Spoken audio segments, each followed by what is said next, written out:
All right, so it's very close to time to go. Everyone's packing up. The end of the shift. I'm ready to go. I'm tired, long day. I know the feeling. The box goes off. So you're like, damn, is it close enough that another consultant or another provider will be here and I can go home? 10 minutes until 7. Maybe they'll come in early. You have a patient who's tachycardic, as you see 178, hypotensive, in respiratory distress, and they'll be there in 1 minute. They're pulling in. So obviously, this is pretty much what I'm thinking. I'm pretty sure this is what the residents thinking. The nurses are thinking. Everyone's running, trying to find a room, pulling people out of the room. So this is the patient that we have with decompensated heart failure and AFib. Surprisingly, we deal with this all the time, just at different times, not at the same time. So when you think about unstable AFib, what do we think is unstable? And that is a spectrum of different things, and for different people, it means something different. Hypotension to me is not a systolic of 100, although in Baltimore that might mean you're hypotensive and septic. So it depends, because some people's blood pressure at baseline is 100, right? Your systolic. My systolic blood pressure is typically 90 to 100. So am I unstable? Probably not. So when we think about unstable AFib, we talk about these 4 parameters: altered mental status, some hemodynamic instability, ischemic chest pain, or shortness of breath. And what is the first treatment algorithm or cornerstone we go to?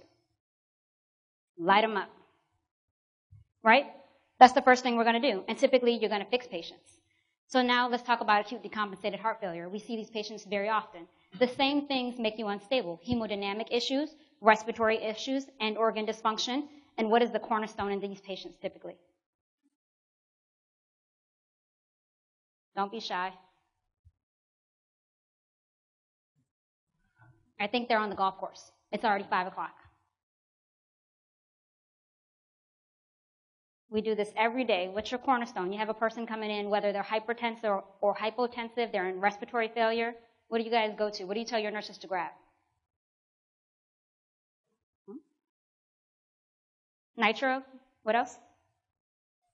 BiPAP. Perfect. So the 2 things that we go for every day, we use this all the time. Sublingual nitroglycerin probably was given en route by your medics.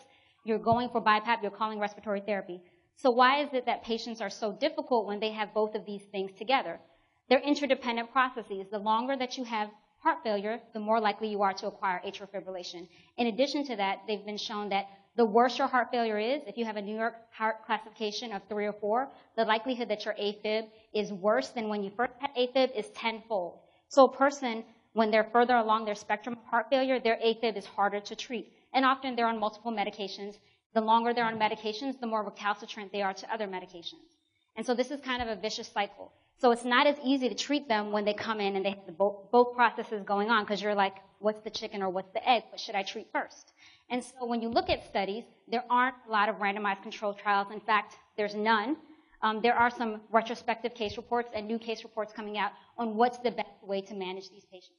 So I would say the 3 things you need to ask yourself when you see these patients are, is this a new person with both a new heart failure and new AFib? So did heart failure precipitate them to go into AFib? Or is this a person that has chronic heart failure and now has developed AFib, or are both of them chronic issues? Because that's going to change your ability to manage these patients.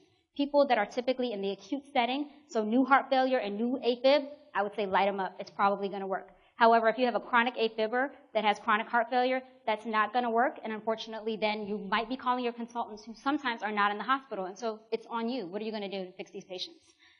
So again, people that have chronic AFib, chronic heart failure, have a high recurrence. They have recalcitrant AFib. You can shock them many times, and all you're doing is making the myocardium irritable. You're not going to fix the problem. And in fact, when you go to intubate them, what you have to do after you shock them multiple times, they're now irritated with you. You may have not given sedation. They may code because of hypotension, secondary to intubation.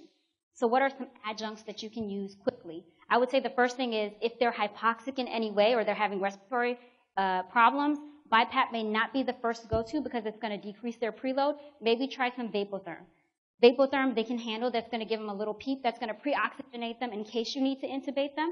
So for those of you, Vapotherm is high. I see some faces, high-flow nasal cannula. Okay, so you're giving them obviously some supplemental PEEP, and you're giving them not as much preload problems. So does anyone know what this plan is? Say it again. Foxglove. Perfect. So digoxin. Something that we don't pull for regularly because it has a very narrow therapeutic index. We don't like to use it in patients chronically, but in the ED, when you talk about heart failure, Why is this the perfect medication? Number one, it treats both heart failure and atrial fibrillation.